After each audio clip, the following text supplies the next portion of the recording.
Last year saw unprecedented levels of flooding in Nigeria, with the country well into the rainy season. There are fears again that the government hasn't done enough to prevent the risk of flooding. With the constant change in the environment and activities of humans, which have contributed to climate change, there have been calls to industrialized nations to take definite positions on climate financing within the broad climate crisis intervention strategy. Take a listen. Since the inception of the United Nations Framework Convention on Climate Change UNFCCC Conference of Parties in 1992, there has been a lot of queries by experts and vulnerable countries about the annual ritual. One of the queries is that the UNFCCC policies as currently being implemented are not yet institutionalized in the countries to parties, expected to rekindle the debate on climate change and financing for the consequences in the public interest that could benefit ideas based on the divergent perspectives of enthusiasts and critics of the program. The UNFCCC needs to harmonize the diverse requirements of parties to transform climate financing into a sustainable project directed to resilience, adaptation, and sustainability. Additionally, UNFCCC needs to direct climate financing to the assistance and strengthening of vulnerable entities across the world. That is the point that's often lost on many industrialized nations. The category of countries to benefit from climate financing is quite different from the category of those who should be target of other socioeconomic interventions, and as climate financing should be framed for the poor and vulnerable countries. For instance, impoverished countries ravaged by flooding will be daily confronted with hunger. They will not be the typical nations for mitigation, as the impoverished nations need immediate intervention. That's why the right policy debate will bring about clarity on the idea of climate financing. The industrialized nations must take definite positions on climate financing and within a broad climate crisis intervention strategy, because it costs a lot to execute climate financing programs in a widespread manner. This is because when countries can adapt to climate crisis, climate financing will work better as the miserable will become resilient. In this regard, it's considered that loss and damage are late in coming given the centrality of carbon emissions and climate change crisis alleviation of the UNFCCC. There was a lot of hesitation on the part of the industrialized nations before this form of climate financing was agreed. Besides, the trajectory of implementation is also reflective of the numerous contradictions in the deadline and pathology of the UNFCCC and climate financing. Now, the necessary debate on climate financing must reckon with previous flaws in the implementation, as some pertinent questions cannot be ignored. They include institutional structures, integrity, transparency, and accountability in the course of implementation. The implementation of loss and damage financing should therefore help in removing these flaws for the purpose of effective policy implementation.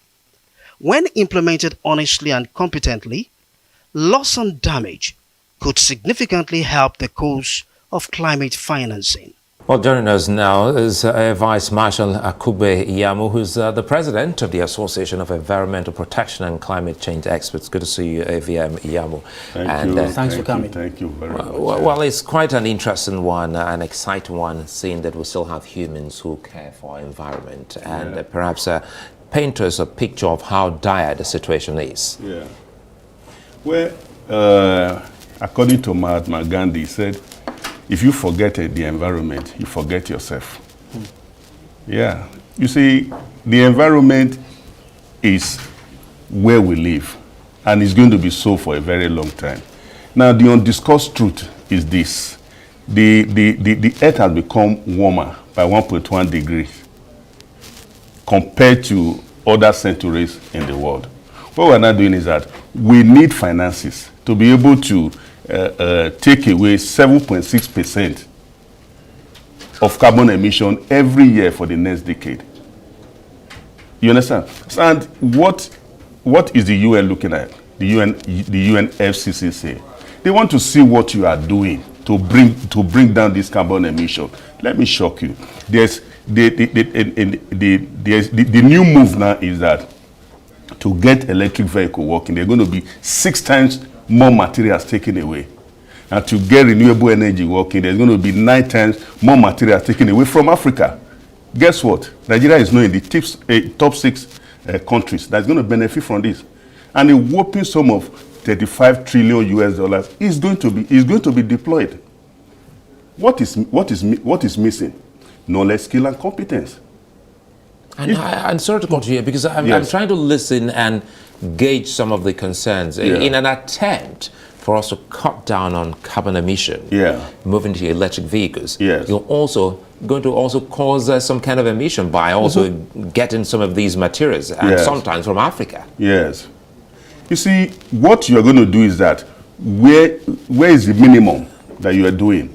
Now, what you are doing now, you have the highest, you have large volume of gas. That's 206 trillion cubic feet of gas. That's supposed to be the transition energy. Now, you're looking at the transition and 600 trillion cubic feet as the optimum. Now, if you're looking at that now, you see, renewable is the way to go. Renewable is the way to go. Because there's a lot of investment in it. And the EU is telling you that by 2050, they are going to green the aviation. And that is where the emerging economies, their money is coming from. They are moving away completely from that area. Now, what are they doing now? They are shoring up their energy from 3,000 gigawatts to 10,000 gigawatts. And there's a lot of money in it. And they have also released another fund, 1.6 billion for emerging countries. We are not assessing all these things. Why? Knowledge, skill, and competence. Okay, knowledge, skill, competence. Yes, transparency, accountability, and honesty. Give us more knowledge. United Nations Convention had, the Conference of the Parties had a convention on climate change in particular in 1992. Yes. Talk to us about the framework that came from that convention and its relevance today in 2023. Yes, you see, the UNFCCC, that is the policy arm of the climate change. Then the IPCC, that is the research arm. But now, like I told you before, the world is warmer by 1.1 degrees. And if we don't do anything substantially and move in the right direction, we're going to hit 1.5 before the end of the decade. And that becomes unbearable. If you cross that, it becomes unbearable. So what are they now doing? Everything, you see, if you go to Sharm el-Sheikh in Egypt, you can see the whole of effort that they are making to bring down the greenhouse gases. So the carbon dioxide and everything you are doing is working towards bringing it down. But for Nigeria, it's okay. We are going to be able to do 40% unaided. The remaining part of it, we need assistance. But the advanced countries, they noticed all this a long time ago and they started working towards it. The loss and damage you were talking about, it is not a Father Christmas. They need to see your framework. Let me tell you, Italy came to get hydrocarbon here. They went to Somalia. They left you. So we need to build our capacity. We need to build. Anybody you are putting in the climate environment has to have a large mind for climate change. It is not, I bring my friend, I bring my brother, I bring everyone. No, they will not look at your direction in that way at all. And what will make us cause a look in our direction? Because it was just last November you were all in Sharm el-Sheikh, where you had this conversation. So what would make the world look towards Africa, more specifically in Nigeria? Yeah. You see, we have to we have to atomize a whole lot of things. We have 774 local government areas. What is the visibility in this area? The havoc is not committed in Abuja. It's not committed in Lagos. It's committed in the local government. So the commission has to engage them. 1. 2, you have to source anywhere in the world for climate experts. See, climate change is no more advocacy. It is not diplomacy. Okay, now talking about economic diplomacy, because the interaction between the earth is now affecting the economy. Now, let me ask you, after the flooding of 2022, what has been done? It took you 6.68 billion US dollar. That's what it cost. That's what it's cost. We did a research. We did a research on it and look at the whole thing. The way going forward, you will need to spend 3% of your GDP for the next decade, because when they were constructing the roads, they didn't have climate change in mind. So you need to change the whole of this architecture. You need to change them because it is affecting your economy.